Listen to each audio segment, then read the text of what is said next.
Hello my dear friends, ഒരു real ആയിട്ട് നടന്ന ഒരു കഥ പറയാം. എനിക്കൊരു നല്ല സുഹൃത്തുണ്ടായിരുന്നു. അദ്ദേഹത്തിന് നല്ല ജോലി ഉണ്ടായിരുന്നു. ഏകദേശം 1 ലക്ഷം രൂപയിലധികം ശമ്പളമുള്ള ഒരു നല്ല ജോലി. ഞാൻ ഇന്നും അദ്ദേഹത്തെ കാണുമ്പോൾ അത്യാവശ്യം കുഴപ്പമില്ലാത്ത നല്ല ഒരു വണ്ടിയിലാണ് അദ്ദേഹം യാത്ര ചെയ്തിരുന്നത്. അദ്ദേഹത്തിന്റെ വണ്ടിയിൽ ഞാനും യാത്ര ചെയ്തിട്ടുണ്ട്. ഒരുപാട് പ്രാവശ്യം ഞാൻ യാത്ര ചെയ്തിട്ടുണ്ട്. പിന്നെ എന്തൊക്കെയോ തിരക്കുകളുടെ ഭാഗമായിട്ട് കുറച്ച് കാലത്തേക്ക് ഞാൻ ആളെ കണ്ടിട്ടില്ല. ആളെ കാണുമ്പോൾ ഒക്കെ ആള് ഭയങ്കര സന്തോഷവാനാണ്. ഞങ്ങളെപ്പോഴും കാണുന്ന സമയങ്ങളെല്ലാം ഒരുപാട് സമയം ഞങ്ങൾ ചെലവഴിക്കുമായിരുന്നു. അപ്പോൾ വളരെ സക്സസ്ഫുൾ ആയിട്ടുള്ള, വളരെ എനർജറ്റിക് ആയിട്ടുള്ള ഒരു സുഹൃത്തായിട്ടാണ് ഞാൻ അദ്ദേഹത്തെ കരുതിയത്. പക്ഷെ കുറച്ച് കാലത്തിന് ശേഷം ഒരു 2-3 വർഷത്തേക്ക് എന്തൊക്കെയോ തിരക്കുകൾ കൊണ്ട് ഞങ്ങൾ പരസ്പരം കണ്ടിട്ടില്ല. 2-3 വർഷം കഴിഞ്ഞപ്പോ അദ്ദേഹത്തെ ഒരു ദിവസം ഞാൻ ആലുവയിൽ എന്റെ ഓഫീസിന്റെ അടുത്ത് വെച്ച് കണ്ടുമുട്ടി. സത്യത്തിൽ എനിക്ക് ഭയങ്കര സങ്കടമായിപ്പോയി. കാരണം ആളാകെ മാറി, വളരെ ക്ഷീണിച്ച്, തലമുടിയൊക്കെ ചെയ്യാതെ, ഏതോ ഒരു പഴയ വണ്ടി, ഒരു ബജാജിന്റെ ഒരു ബൈക്ക്, അതായത് സർവീസ് ഒന്നും ചെയ്യുന്നില്ലാതെ വണ്ടി കണ്ടറിയാം. ഞാൻ അദ്ദേഹത്തെ പെട്ടെന്ന് കണ്ടപ്പോ സംശയം കൊണ്ട് ഇങ്ങനെ നോക്കി കൈ കാണിച്ചതാണ്. വേഗം ആള് വണ്ടി ചവിട്ടിയിട്ട് ഒരു 20-30 മീറ്റർ കഴിഞ്ഞിട്ടാണ് ആ വണ്ടി കിട്ടിയത്. ബ്രേക്ക് പോലും ഇല്ലാത്തൊരു വണ്ടി. സത്യത്തിൽ സങ്കടം തോന്നി. ഇനി ആള് തന്നെയാണോ, എന്റെ സുഹൃത്ത് തന്നെയാണോ ഇതെന്ന് കരുതി ഞാൻ വേഗം അങ്ങോട്ടേക്ക് ചെന്നു കഴിഞ്ഞപ്പോൾ ആള് തന്നെയാണ്. പക്ഷെ വളരെ വിരൂപമായ രൂപത്തിലേക്ക് ക്ഷീണിച്ച് വല്ലാത്തൊരവസ്ഥയിൽ ആളെ കണ്ടു കഴിഞ്ഞപ്പോൾ എനിക്ക് സങ്കടം തോന്നി. എങ്കിലും അദ്ദേഹത്തോട് പറഞ്ഞു, വരൂ നമുക്കൊരു ചായ കുടിക്കാം. അദ്ദേഹം ആലുവയിലെ പ്രശസ്തമായ ഒരു ബേക്കറിലിരുന്ന് ഞങ്ങള് ഒരു ചായ കുടിക്കാനും സ്നാക്സ് ഒക്കെ മേടിച്ച് ഇങ്ങനെ ഇരുന്നു. തിരക്കൊന്നും ഉണ്ടായിരുന്നില്ല അവിടെ. അദ്ദേഹത്തോട് ഞാൻ ചോദിച്ചു, എന്തു പറ്റി കൂട്ടുകാരാ? പ്രിയപ്പെട്ടവരെ, ഇന്ന് ഞാൻ നിങ്ങളുമായിട്ട് സംസാരിക്കുന്ന വിഷയം ലവ് ബോംബിംഗ് എന്ന ഒരു സബ്ജക്റ്റിനെ പറ്റിയിട്ടാണ്. ലവ് ബോംബിംഗ് അഥവാ സ്നേഹിച്ചു കൊല്ലുക. അദ്ദേഹത്തിന്റെ കഥ കേട്ട് കഴിഞ്ഞപ്പോൾ സത്യത്തില് ഞാൻ വിഷമിച്ചു പോയി, സങ്കടപ്പെട്ടു പോയി.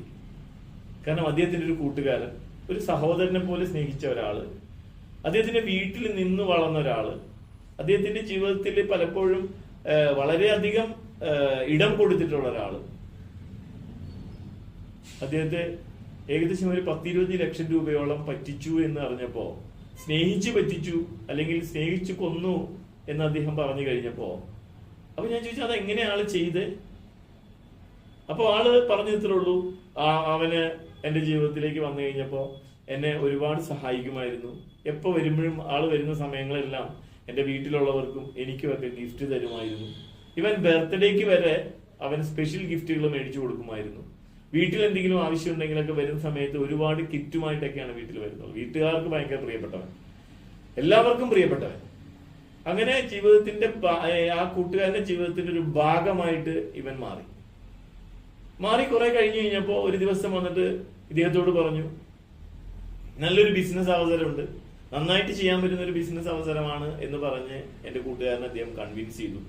ഏകദേശം 15 ലക്ഷം രൂപയോളം അദ്ദേഹത്തിന് നല്ല സാലറി ഉള്ളതുകൊണ്ടും അദ്ദേഹത്തിന് ലോൺ കിട്ടാൻ ഫെസിലിറ്റി ഉള്ളതുകൊണ്ടും ഇതെല്ലാം അറിയാവുന്ന അദ്ദേഹത്തിന്റെ സുഹൃത്ത് പറഞ്ഞ പ്രകാരം ഏകദേശം ഒരു 15 ലക്ഷം രൂപയോളം ലോൺ എടുത്തിട്ട് ഒരു പുതിയൊരു ബിസിനസ്സിലേക്ക് ഇൻവെസ്റ്റ് ചെയ്തു. അതോടൊപ്പം തന്നെ അദ്ദേഹത്തിന് കാർ ഉണ്ടായിരുന്നു. ആ കാറ് ആവശ്യങ്ങൾക്കായിട്ട് ഉപയോഗിച്ചു. പിന്നെ വേറെയും കുറെ പൈസയൊക്കെ ഫിനാൻഷ്യലി അറേഞ്ച് ചെയ്തു. ഏകദേശം ഒരു 10-15 ലക്ഷം രൂപയോളം അങ്ങനെ ടോട്ടലി അറേഞ്ച് ചെയ്തിട്ടാണ് ബിസിനസ് നടന്നുപോയത്. കുറച്ച് കഴിഞ്ഞപ്പോ ബിസിനസ് ഒന്നും നടക്കുന്നില്ല. ചോദിക്കുന്ന സമയത്ത് ആൾക്ക് വ്യക്തമായിട്ട് മറുപടി ഒന്നുമില്ല. ഏറ്റവും സങ്കടകരമായ കാര്യം, ഈ അവസ്ഥയിൽ നിന്നുകൊണ്ട് എന്റെ സുഹൃത്ത് ഓടിച്ചിരുന്ന കാർ ഒരു ദിവസം എടുത്തിട്ട് ആള് പോവുകയാണ്. എന്റെ സുഹൃത്ത്, ഈ ലവ് ബോംബിംഗ് ചെയ്യാൻ വന്ന സുഹൃത്തുണ്ടല്ലോ, ആള് ഒരു ദിവസം ആ കാർ എടുത്തിട്ട് പോയി. 2 ദിവസമായിട്ട് കാറൊന്നും കാണുന്നില്ല. സുഹൃത്തിനെ വിളിച്ചിട്ട് പറയാണ്, ഹലോ, വളരെ അത്യാവശ്യം വന്നു, നമ്മുടെ ബിസിനസ് ഒക്കെ ഭയങ്കര സ്റ്റക്ക് ആയി കഴിഞ്ഞപ്പോൾ എനിക്ക് നിൽക്കാൻ പറ്റാണ്ട് വന്നപ്പോ ഞാൻ ഈ വണ്ടി വേറെ പാർട്ടിക്ക് കൊടുക്കാണ്. 3:40 ഞാൻ എന്റെ വണ്ടി കൊടുക്കാണ്. നല്ലൊരു വാഗണാറായിരുന്നു, അത് കൊടുക്കാണ്. 2 ദിവസത്തിനുള്ളിൽ ഞാൻ വേറെ പുതിയൊരു വണ്ടി എന്റെ കയ്യിലുണ്ട്, നല്ല വണ്ടി ഉണ്ട്, ആ വണ്ടി എടുത്തു തരാം. ഒന്നും ചെയ്യാൻ പറ്റാത്ത അവസ്ഥയിൽ സ്തംഭിച്ച് നിൽക്കുകയാണ് ആള്. അതോടൊപ്പം ആൾക്ക് ബിസിനസ് ചെയ്യാൻ വേണ്ടിയിട്ട് വേറൊരു വണ്ടി എടുത്ത് കൊടുക്കണമെന്ന് പറഞ്ഞ ആള് വേറൊരു വണ്ടി എടുത്തും കൊടുത്തു.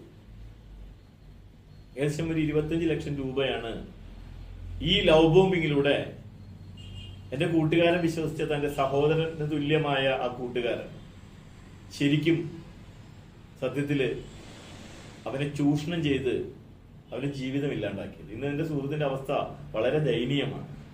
ഇന്ന് അദ്ദേഹത്തെ കാണുമ്പോൾ എനിക്ക് സങ്കടം വരും. കാരണം ഒരു നേരത്തെ ഭക്ഷണം കഴിക്കാൻ പോലും അദ്ദേഹത്തിന്റെ കയ്യിൽ പൈസ ഇല്ലാത്തൊരവസ്ഥ. 1 ലക്ഷം രൂപ ശമ്പളം ഉണ്ടായിരുന്ന, യാതൊരു തരത്തിലും ഒരു ഫിനാൻഷ്യൽ കമ്മിറ്റ്മെന്റും ഇല്ലാത്ത, വളരെ സന്തോഷത്തോടെ കുടുംബജീവിതം നയിച്ചിരുന്ന അദ്ദേഹത്തിന്റെ കുടുംബജീവിതം പോലും തകിടം മറിഞ്ഞിരുന്നു. അത് സംഭവിച്ചത് വേറൊന്നുമല്ല, അനാവശ്യമായിട്ട് തന്റെ ജീവിതത്തിലേക്ക് കടന്നു വന്ന ഒരാൾ. പ്രിയപ്പെട്ടവരെ, നിങ്ങൾ ശ്രദ്ധിക്കുക.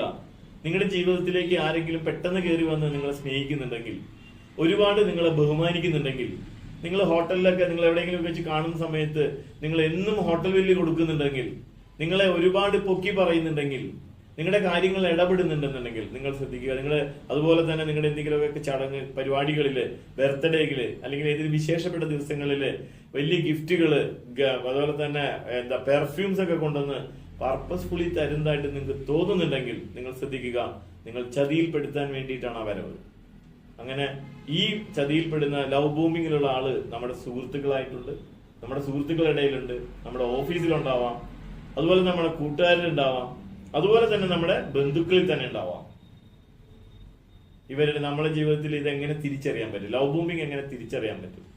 പെട്ടെന്നൊരു സുപ്രഭാതത്തിന് നമ്മളൊരാൾ വരുന്നു, നമ്മൾ ഒരുപാട് സ്നേഹിക്കുന്നു, ഒരുപാട് ബഹുമാനിക്കുന്നു, നമ്മൾ ഒരുപാട് പൊക്കി പറയുന്നു, നമ്മുടെ ജീവിതത്തിൽ ഇല്ലാത്ത സഹായങ്ങളൊക്കെ ചെയ്യാൻ ശ്രമിക്കുന്നു, നമ്മളെ ആവശ്യമില്ലാത്ത സമയങ്ങളൊക്കെ സഹായിക്കുന്നു, ആവശ്യമില്ലാത്ത കാര്യങ്ങളൊക്കെ ഓഫർ ചെയ്യുന്നു, ആവശ്യമില്ലാത്ത കാര്യങ്ങളിലൊക്കെ അവർ ഇടപെടുന്നു. ഇതെല്ലാം പറഞ്ഞു കഴിഞ്ഞാൽ അവരൊരു നമ്മളെ കൺവിൻസ് ചെയ്ത് കഴിഞ്ഞ് കഴിയുമ്പോൾ നമ്മൾ അവർ പറയുന്നത് അറിയാതെ ചെയ്തു പോകുന്ന ഒരവസ്ഥയിലേക്ക് അവരെത്തിക്കും. അവര് പ്രിപ്പയർഡാണ്. ഈ ലവ് ബോംബിങ് ചെയ്യാൻ വരുന്നവൻ പക്കയായിട്ട് ഇന്നയാളെ പറ്റിക്കണമെന്ന് കരുതിക്കൊണ്ട് തന്നെയാണ് ആള് വരുന്നത്. അതുകൊണ്ട് തന്നെയാണ് അവന്റെ ഓരോ ടൂളാണ് ഈ ഗിഫ്റ്റുകൾ, അല്ലെങ്കിൽ ഇവൻ തരുന്ന ഗിഫ്റ്റുകൾ, ഇവൻ തരുന്ന കെയർ, ഇവൻ ഹോട്ടൽ ബില്ല് കൊടുക്കുന്നത് പോലും അവൻ ഉപയോഗിക്കുന്ന ഒരു സേഫ്റ്റി ടൂളാണ്. കാരണം ആളെ എങ്ങനെയെങ്കിലും ചാക്കിലാക്കി അയാളുടെ കയ്യിലിരിക്കുന്ന പൈസ അടിച്ചെടുക്കാൻ വേണ്ടിയിട്ടുള്ള ആളുടെ തന്ത്രം തന്നെയാണ്. നമ്മൾ ജീവിതത്തിൽ പലപ്പോഴും എത്രയോ ആളുകളുണ്ടെന്ന് അറിയാം. ഇതൊരാളുടെ കഥയാണ്, ഇത് റിയൽ ആയിട്ടുള്ള കഥയാണ്. ഇതുപോലെ ഒരുപാട് ആളുകളെ നമുക്കറിയാം. എന്റെ കൂട്ടുകാരൻ്റെ അടുത്ത് ചോദിച്ചു കഴിഞ്ഞപ്പോൾ അറിയാൻ പറ്റുന്നു, അദ്ദേഹം വർക്ക് ചെയ്യുന്ന സ്ഥലത്ത് തന്നെ എത്രയോ പേര്, 10-15 പേരുടെ പെൻഷൻ കിട്ടിയ പൈസ പോലും കൺവിൻസ് ചെയ്തിട്ട് തൽക്കാലത്തേക്ക് ഒന്ന് റോൾ ചെയ്യട്ടെ എന്ന് പറഞ്ഞ് ചിലവരൊക്കെ കൊടുത്തുപോയ ആളുകൾ ഇന്നും കിട്ടാതെ അവരുടെ കുടുംബജീവിതം താളം തെറ്റിയ ഒരുപാട് അവസ്ഥകൾ. നമ്മളിവര് കൂടുതൽ അടുത്ത് കഴിയുമ്പോൾ, ഇവരായിട്ട് കൂടുതൽ ചേർന്ന് കഴിയുമ്പോൾ അവർ അറിയാണ്ട് സഹായിച്ചു പോകും. ഫാമിലിയിൽ പോലും പറയാതെ, എന്റെ കൂട്ടുകാരനും ഫാമിലിയിൽ പോലും അറിയിക്കാതെയാണ് ഈ പൈസയൊക്കെ എടുത്ത് അവന് കൊടുത്തത്. തിരിച്ചു കിട്ടും എന്നുള്ള പ്രതീക്ഷയോടുകൂടി. ഇപ്പൊ ഫോൺ പോലും എടുക്കുന്നില്ല. ഇപ്പൊ അത് കിട്ടും എന്നുള്ള പ്രതീക്ഷ പോലും അദ്ദേഹത്തിനില്ല. പക്ഷെ അദ്ദേഹത്തിന് അറിയാം സത്യമുള്ള പൈസ ആയതുകൊണ്ട് കിട്ടുമെന്ന് അദ്ദേഹം വിശ്വസിക്കുന്നു. പക്ഷെ നിങ്ങൾ വിശ്വസിക്കുക, ലവ് ബോംബിംഗ് എന്ന് പറയുന്ന ആ ഒരു വലിയൊരു സംഭവം നമ്മുടെ മുമ്പിലുണ്ട്. ശ്രദ്ധിക്കാൻ മാത്രമേ നിവൃത്തിയുള്ളൂ. അവരെ തിരിച്ചറിയാൻ പറ്റുക, അവരെ അകറ്റി നിർത്തുക, അല്ലെങ്കിൽ നിങ്ങളും പെട്ടുപോകും. ലവ് ബോംബിംഗ് എന്ന് പറയുന്ന ആ മഹാവിപത്തിന് ശ്രദ്ധിക്കുക, കെയർ ചെയ്യുക. Thank you very much.